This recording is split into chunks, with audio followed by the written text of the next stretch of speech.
नमस्कार मित्रों, हम शुरू करने जा रहे हैं कंप्यूटर के थ्योरी को। ऐसा है कि सुपर टेट और एसएससी चंडीगढ़ के लिए ये इम्पोर्टेंट है। डीएसएसबी में तो रेयर ही पूछा जाता है कंप्यूटर, लेकिन होता है एक दो क्वेश्चन। और ये सुपर टेट के लिए और एसएससी चंडीगढ़ के लिए बहुत ही ज़्यादा बेनिफिशियल हो सकता है। तो चलिए शुरू करते हैं। टाइप्स ऑफ कंप्यूटर, कंप्यूटर के प्रकार। डेटा हैंडलिंग क्षमताओं के आधार पर कंप्यूटर को 3 प्रकार में बांटा गया है: एनालॉग कंप्यूटर, डिजिटल कंप्यूटर और हाइब्रिड कंप्यूटर। तो 3 प्रकार से इनको बांटा गया है, तो उनके बारे में बात करेंगे। एनालॉग कंप्यूटर जो है इसके बारे में देखते हैं। एनालॉग कंप्यूटर को एनालॉग डेटा को प्रोसेस करने के लिए डिज़ाइन किया गया है। एनालॉग डेटा निरंतर डेटा है जो लगातार बदलता रहता है, ये याद रखिएगा। हम कह सकते हैं कि एनालॉग कंप्यूटर का उपयोग वहाँ किया जा सकता है जहाँ हमें हमेशा गति, तापमान, दबाव और करंट जैसे सटीक मानों की आवश्यकता नहीं होती। मतलब एक से परिस्थिति में इसका प्रयोग किया जाता है। डिजिटल कंप्यूटर क्या है? डिजिटल कंप्यूटर को उच्च गति पर गणना तथा तार्किक संचालन करने के लिए डिज़ाइन किया गया है। डेटा को अंकों या बाइनरी नंबर 0 और 1 के रूप में इनपुट के रूप में स्वीकार करता है और आउटपुट उत्पादन करने के लिए इसकी मेमोरी में संग्रहित कार्यक्रमों के साथ इसे संसाधित करता है। सभी आधुनिक कंप्यूटर जैसे लैपटॉप, डेस्कटॉप, स्मार्टफोन सहित सभी जिनका हम घर पर या कार्यालय में उपयोग करते हैं, वे सभी डिजिटल कंप्यूटर हैं। तो आप लोग खुद ही जान सकते हैं, आपके व्यवहारिक में जो भी आप यूज़ करते हैं वो सब डिजिटल कंप्यूटर के अंदर आते हैं। हाइब्रिड कंप्यूटर, हाइब्रिड कंप्यूटर में एनालॉग और डिजिटल कंप्यूटर दोनों की विशेषताएं होती हैं। यह एनालॉग कंप्यूटर की तरह तेज है और इसमें डिजिटल कंप्यूटर की तरह मेमोरी और सटीकता है। यह एनालॉग संकेतों को स्वीकार करता है और प्रसंस्करण से पहले उन्हें डिजिटल के रूप में परिवर्तित करता है। इसलिए इसका व्यापक रूप से विशेष अनुप्रयोगों में उपयोग किया जाता है जहां एनालॉग और डिजिटल दोनों डेटा को संसाधित किया जाता है। उदाहरण के लिए पेट्रोल पंप में एक प्रोसेसर का उपयोग किया जाता है जो ईंधन प्रवाह के माप को मात्रा बताता है और कीमत में परिवर्तित करता है। इसी तरह उसका उपयोग हवाई जहाज, अस्पतालों में और वैज्ञानिक अनुप्रयोगों में किया जा सकता है। आप लोग सोच सकते हैं कि ये कितना तेजी से काम करने वाला कंप्यूटर है, हाइब्रिड कंप्यूटर। ये हाइब्रिड जो है एनालॉग और डिजिटल कंप्यूटर दोनों की विशेषता इसमें पाई जाती है और ये बहुत बड़े कामों में यूज किया जाता है।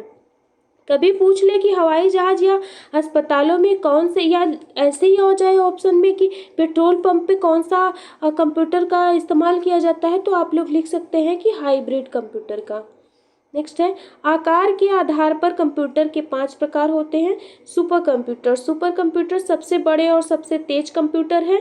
वे बड़ी मात्रा में डेटा को संसाधित करने के लिए डिज़ाइन किए गए हैं। एक सुपर कंप्यूटर 1 सेकंड में खरबों निर्देशों को संसाधित कर सकता है।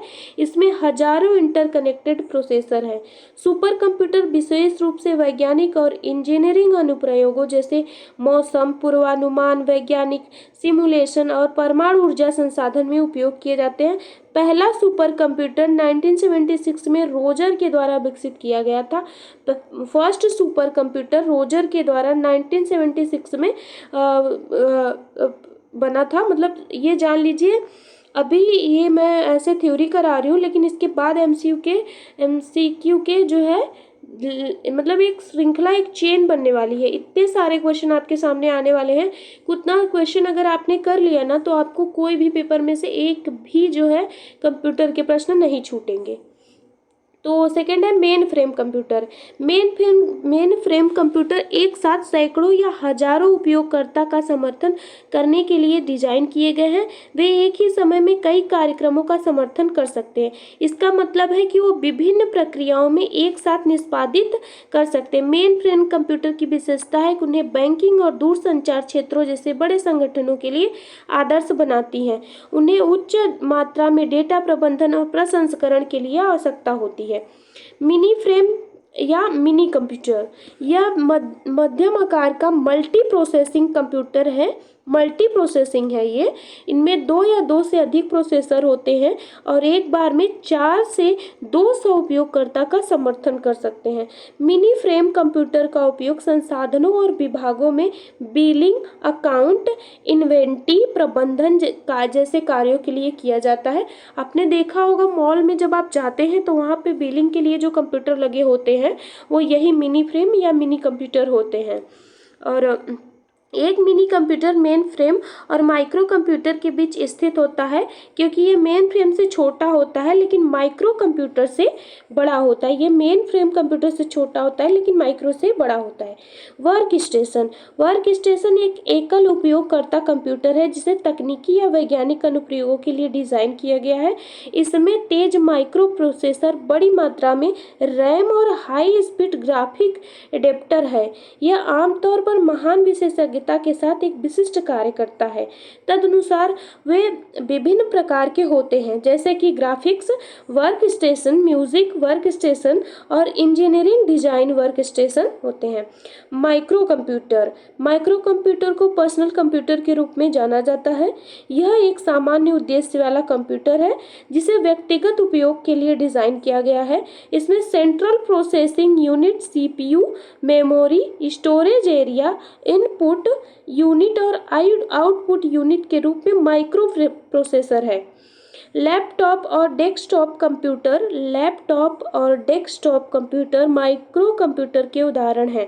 वे व्यक्तिगत काम के लिए उपयुक्त हैं, जो कि एक असाइनमेंट कर सकते हैं, एक फिल्म देख सकते हैं या कार्यालय के काम के लिए कार्यालय में हो सकते हैं।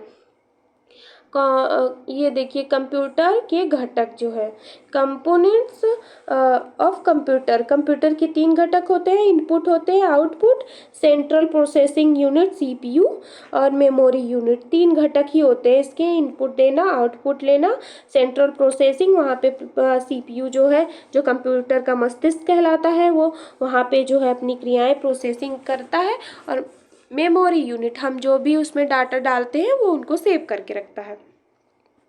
तो देखते हैं इनपुट और आउटपुट यूनिट। उपयोगकर्ता के लिए कंप्यूटर के साथ संवाद करने के लिए इनपुट और आउटपुट डिवाइस की आवश्यकता होती है। इनपुट डिवाइस के माध्यम से हम कंप्यूटर सिस्टम में डेटा इंसर्ट करते हैं और आउटपुट डिवाइस के माध्यम से हम इनपुट डाटा का रिजल्ट प्राप्त करते हैं। Central processing unit, CPU, central processing unit, ये तो आपको फुल फॉर्म ही इम्पोर्टेंट है। एक कंप्यूटर सिस्टम का हिस्सा है जो सिस्टम के बुनियादी अंकगणित, तार्किक और इनपुट आउटपुट संचालन करने के लिए कंप्यूटर प्रोग्राम के निर्देशों को पूरा करता है। सीपीयू को कंप्यूटर का मस्तिष्क के रूप में जाना जाता है। सीपीयू की गति का उपयोग माइक्रो प्रोसेसर के प्रकार पर निर्भर करता है और इसे मेगाहर्ट्ज में मापा जाता है। नेक्स्ट है सीपीयू के 3 भाग होते हैं। Arithmetic logical unit, ALU. Computer में एक अर्थमेटिक लॉजिकल यूनिट होता है। एएलयू एक डिजिटल सर्किट है जो अंकगणित और तार्किक संचालन करता है। और नियंत्रण इकाई जो सीयू है, कंट्रोल यूनिट इसका फुल फॉर्म है, यह कंप्यूटर सिस्टम के इनपुट और आउटपुट डिवाइस को समन्वित करता है, जोड़े रखता है। अर्थात इस यूनिट के द्वारा हम कंप्यूटर से जुड़े हुए कंपोनेंट के कार्य को नियंत्रित करते हैं। मेमोरी यूनिट, एमयू, यह मेमोरी अस्थायी और अस्थायी या स्थायी आधार पर कार्यक्रमों या डेटा को संग्रहित करने के लिए जिम्मेदार है। इसमें प्राथमिक मेमोरी जो प्राइमरी मेमोरी और सेकेंडरी मेमोरी है। जिस इनपुट डेटा को प्रोसेस करना है उसे प्रोसेसिंग से पहले मुख्य मेमोरी में लाया जाता है। इनपुट एवं आउटपुट डिवाइस जो है, इनपुट डिवाइस क्या है? एक इनपुट डिवाइस हार्डवेयर डिवाइस है, मतलब जिसको टच कर सकते हैं, जो कंप्यूटर सिस्टम में डेटा भेजता है। इन उपकरणों का उपयोग इनपुट डेटा के लिए किया जाता है। विभिन्न प्रकार के इनपुट उपकरणों से सीपीयू द्वारा निर्देशों को स्वीकार किया जाता है, जैसे कीबोर्ड है, माउस, जॉयस्टिक से प्रश्न आया है कि ये किस लिए यूज होता है, तो ये गेम खेलने के लिए यूज किया जाता है। लाइट पेन है, ग्राफिक्स है, बहुत सारे हैं। देखिए cameras, digital microphone, character reader, OMR optical mark reader, ये सब जो है इसके इनपुट डिवाइस है। जब हम OMR को वो करते हैं, जो हमारा OMR फिल किया जाता है उसको जब कंप्यूटर में डालते हैं तो कंप्यूटर अपने हिसाब से उसको कर लेता है। और MICR का भी फुल फॉर्म पूछा जाता है, मैग्नेट इंक कैरेक्टर रिकॉग्निशन। और एक है हाँ ये बार कोड रीडर, ये जरूर पूछता है। बार कोड रीडर कई बार पूछ भी चुका है। बार कोड रीडर वो होता है जब किसी भी कोई भी वो होता है, कोई भी जैसे प्रोडक्ट होता है तो उसके पीछे इस तरीके की ऐसे ऐसे ऐसे ऐसे पतली पतली ब्लैक कलर की लाइन लगी होती है।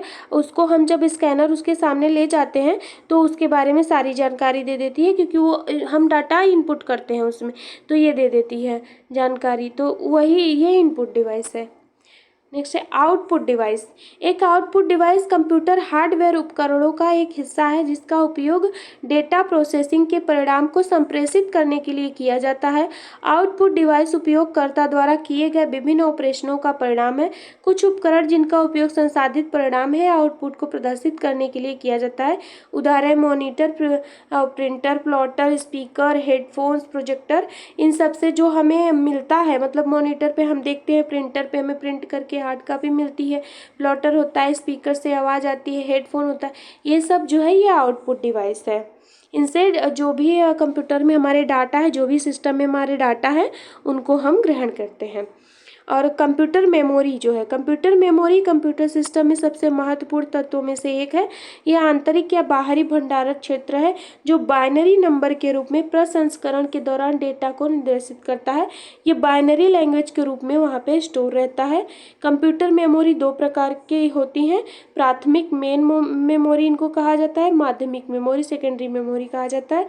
प्राथमिक मेमोरी यह मुख्य मेमोरी के रूप में जाना जाता है। यह डेटा और निर्देशों को रखने के लिए कंप्यूटर द्वारा उपयोग की जाने वाली आंतरिक भंडारण मेमोरी है। प्राथमिक मेमोरी में भंडारण क्षमता सीमित होती है। प्राथमिक मेमोरी में हम ज़्यादा भंडारण क्षमता नहीं होती, क्योंकि जब हमारे फ़ोन में क्या कहते हैं स्पेस कम होता है तो हम कहते हैं कि हमारे में कम GB की मेमोरी है, हम ज़्यादा डेटा नहीं रख सकते क्योंकि फ़ोन हैंग करने लगता है। फिर हम अलग से सेकेंडरी मेमोरी मंगाते हैं, जो माध्यमिक मेमोरी जिससे पेन ड्राइव वगैरह होती है वो कही जाती है। प्राथमिक मेमोरी प्रकृति में अस्थिर है, यानी इसे वर्तमान जानकारी को गति देने के लिए निरंतर बिजली की आपूर्ति की आवश्यकता होती है। प्राथमिक मेमोरी दो प्रकार की होती है, रैम और रोम। रैंडम एक्सेस मेमोरी रैम को कहते हैं। यह आंतरिक मेमोरी होती है जिसे पढ़ने के साथ साथ लिखा भी जाता है। यह मेमोरी अस्थिर मेमोरी है, इसके लिए विद्युत प्रवाह की निरंतर प्रवाह की आवश्यकता होती है। रीड ओनली मेमोरी तो रैम है। इस मेमोरी में जो भी डाटा एक बार संग्रहित हो जाता है उसे बदला नहीं जाता। ये अस्थायी मेमोरी होती है, इसलिए डाटा को केवल पढ़ा और इस्तेमाल किया जा सकता है। इस मेमोरी को नॉन वोलेटाइल मेमोरी कहते हैं। कैश मेमोरी बेहद तेज मेमोरी है जिसे कंप्यूटर की सेंट्रल प्रोसेसिंग यूनिट में बनाया गया है। इसके बगल में एक अलग चिप लगी होती है, CPU। कैश मेमोरी का उपयोग उन निर्देशों को संग्रहित करने के लिए करता है जो प्रोग्राम को चलाने के लिए बार बार आवश्यक होते हैं। जैसे आपने देखा होगा कि जब भी आप जो बार बार सर्च करते हैं, जैसे मान लीजिए कि आपने मेरा ही चैनल बार बार सर्च कर लिया, 2-3 बार कर लिया, लगातार आप मेरा ही चैनल सर्च कर रहे हैं, आपने 2 दिनों तक अगर मेरा चैनल सर्च किया, ठीक है, वैसे आप लोग कर सकते हैं। आपने लगातार डाला रुचि तिवारी CDP, रुचि तिवारी EVS, रुचि तिवारी कंप्यूटर करके जब आपने डालना शुरू किया ना, तो 2 दिनों के बाद आपका कंप्यूटर खुद ही समझ जाएगा कि इनको क्या चाहिए। जैसे ही आप R लिखेंगे वो पूरा लिख कर आ जाएगा कि लो आपकी कैश मेमोरी में पहले से पड़ा हुआ है, तो आपको और लिखने की ज़रूरत नहीं है। और ये जो है आपकी कैश मेमोरी की मदद से आप वहाँ तक तुरंत पहुँच जाएंगे। तो ये बार बार आवश्यक होते हैं, जिनको हम बार बार सर्च करते हैं वही वो हमारे कैश मेमोरी में रहते हैं पहले से, और वो हमें तुरंत प्राप्त हो जाते हैं। क्योंकि पहले आप किसी नई वेबसाइट पर जाएंगे तो पहुँचना बहुत मुश्किल होता है, वही अगर आप बार बार किसी वेबसाइट को ओपन करते हैं तो उसको एक ही बार में पा सकते हैं। स्टोरेज डिवाइस सेकेंडरी मेमोरी जो है, सेकेंडरी मेमोरी को सेकेंडरी मेमोरी के रूप में भी जाना जाता है, तो एक ही बात हो गई। यह प्राइमरी मेमोरी से धीमी और सस्ती है। यह एक अस्थायी भंडारण है। ठीक है, ये अपरिवर्तनशील है, ये मैं पढ़ रही थी, मैंने कर दिया था। Floppy disk, hard disk, compact disk, CD जिसे कहते हैं, digital video, DVD, pen drive जो हम लोग लेते हैं, मेमोरी कार्ड आदि। हार्डवेयर और सॉफ्टवेयर में अंतर। देखिए वीडियो तो बहुत बड़ी हो रही है, लेकिन फिर भी मैं थोड़ा सा कर देती हूँ क्योंकि मुझे एमसीक्यू करवाने हैं, क्योंकि वो बहुत ज़्यादा इंपॉर्टेंट है। आप लोग थ्योरी कितना भी पढ़ लो, प्रश्न तो आपको जो है ऑब्जेक्टिव ही मिलने वाले हैं। तो देखते हैं, एक कंप्यूटर हार्डवेयर और सॉफ्टवेयर का एक संयोजन होता है। ये दोनों संयुक्त रूप से काम करते हैं और कंप्यूटर को इसके लिए निर्देश देते हैं। हार्डवेयर, कंप्यूटर के वे पार्ट्स जिन्हें हम छू सकते हैं हार्डवेयर कहलाते हैं, कीबोर्ड, माउस, मॉनिटर और प्रिंटर आदि। सॉफ्टवेयर कंप्यूटर प्रोग्राम, प्रक्रिया का संबंधित डेटा का एक संग्रह होता है जो कंप्यूटर को बताने के लिए निर्देश प्रदान करता है। यह क्या और कैसे करता है। एक सॉफ्टवेयर उपयोगकर्ता और कंप्यूटर के बीच एक इंटरफेस होता है। यह निर्देशों और कार्यक्रमों का एक समूह है जो हार्डवेयर को कमांड देने के लिए उपयोग किया जाता है। सॉफ्टवेयर फ़ोन में डलवाए जाते हैं, या सॉफ्टवेयर अलग अलग सॉफ्टवेयर हम अपने लैपटॉप में या कंप्यूटर में डलवाते हैं जो हमारे काम को आसान कर देते हैं। सॉफ्टवेयर के दो प्रमुख श्रेणियों में विभाजित किया गया है। एक होता है सिस्टम सॉफ्टवेयर और दूसरा होता है एप्लीकेशन सॉफ्टवेयर। जब आप फ़ोन खरीदते हैं तो उसमें आपको विंडो, लिनक्स, यूनिक्स या एंड्रॉयड आपको मिलेगा, क्योंकि ये सिस्टम सॉफ्टवेयर है। इसके बिना आपका सिस्टम नहीं चल सकता, इसके लिए सिस्टम सॉफ्टवेयर ज़रूरी है। और एप्लीकेशन सॉफ्टवेयर, जिससे हम अभी हम यूट्यूब एप्लीकेशन पे पढ़ रहे हैं, तो हम जो है इन ऐप की ज़रूरत पड़ रही है, तब हमें जैसे इंटरेक्ट करना है, इसके लिए इनको यूज़ कर रहे हैं। ऐसे ही बहुत व्हाट्सअप है, एप्लीकेशन है, तो ये एप्लीकेशन सॉफ्टवेयर होते हैं। और MS वर्ड ये कंप्यूटर से रिलेटेड है, इसके लिए कंप्यूटर के एप्लीकेशन के बारे में बता रहे हैं। एक्सेल, पावर पॉइंट, टैली या गेम्स जो भी होते हैं, ये सभी जो है ये एप्लीकेशन सॉफ्टवेयर होते हैं। संख्या प्रणाली, नंबर सिस्टम। कंप्यूटर आपकी भाषा को नहीं समझ पाता कि आप इनपुट के रूप में क्या देते हैं। इनपुट को एक रूप में परिवर्तित किया जाता है ताकि कंप्यूटर इसे समझने में सक्षम हो। एक कंप्यूटर केवल स्थित संख्या प्रणाली को समझ सकता है। निम्नलिखित कंप्यूटर संख्या नंबर सिस्टम प्रणाली यहाँ दी गई है। बाइनरी नंबर सिस्टम प्रणाली, बाइनरी नंबर सिस्टम जो है, बाइनरी नंबर सिस्टम में केवल 2 अंक होते हैं। ये प्रश्न इंपॉर्टेंट है, मतलब ये टॉपिक इंपॉर्टेंट है, ये प्रश्न पूछा गया है। 0 और 1 सभी डेटा 0 और 1 के रूप में परिवर्तित होते हैं और बाइनरी नंबर सिस्टम पर डिजिटल कंप्यूटर काम करते हैं। बाइनरी नंबर सिस्टम का बेस 2 होता है और ये इस पर डिजिटल कंप्यूटर काम करते हैं। दशमलव संख्या प्रणाली, डेसिमल नंबर सिस्टम। दशमलव संख्या प्रणाली में एक संख्या का प्रतिनिधित्व करने के लिए 8 प्रतीक होते हैं। इसके लिए संख्या प्रणाली का आधार 10 है। अंकों का उपयोग 0 से 9 तक किया जाता है। इसमें 8 प्रतीक होते हैं। Octal number system. Octal number system क्या है? इस संख्या प्रणाली में एक संख्या का प्रतिनिधित्व करने के लिए 8 प्रतीक होते हैं। इसका बेस आधार 8 है। इसमें अंक 0 से 7 तक उपयोग होते हैं। पहले वाले में क्या था? 0 1 था। पहले में 0 से 1 था, दूसरे में जो है 0 से 9 तक के नंबर का प्रयोग कर सकते थे और इसमें जो है 0 से 7 तक के प्रयोग कर सकते हैं। Hexadecimal number system. इस संख्या प्रणाली में 16 अंक उपलब्ध हैं।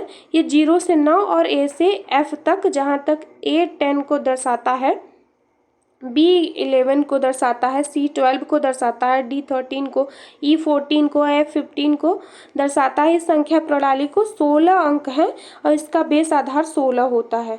ये जो है unit of computer memory measurement जो है ये बता रहे हैं। तो बिट में क्या होता है? बिट में the smallest unit of data is either 0 और 1। ये सबसे छोटी जो है यूनिट होती है हमारी, उसकी क्या स्मॉलेस्ट जो डाटा होती है। निब्बल जो है अ ग्रुप ऑफ 4 बिट्स, 4 बिटों का समूह होता है जिसे निब्बल बोलते हैं। Byte a group of 8 bytes, 8 bytes के समूह को बाइट बोलते हैं। 8 बिट्स के समूह को बाइट बोलते हैं।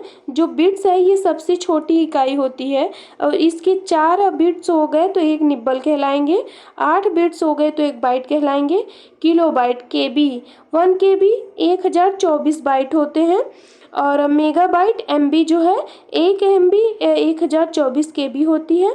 गीगाबाइट 1 गीगाबाइट में 1024 MB होती है। और टेराबाइट जो है 1 टेराबाइट में 1024 GB होती है। तो आज के लिए बस मैंने ये थ्योरी आपको जल्दी जल्दी करवा दी है। उसके बाद प्रश्न शुरू हो जाएंगे हमारे, तो हम प्रश्नों को अब कल से देखा करेंगे। प्रश्न बहुत ज़्यादा ज़रूरी हैं क्योंकि हमें ऑब्जेक्टिव ही मिलने वाले हैं। हमें तो ऐसे लिखने को मिलेगा ही नहीं कि हम कुछ भी लिख सकें। तो ठीक है, आप लोग तैयारी करते रहिएगा। आज के लिए बहुत बहुत धन्यवाद।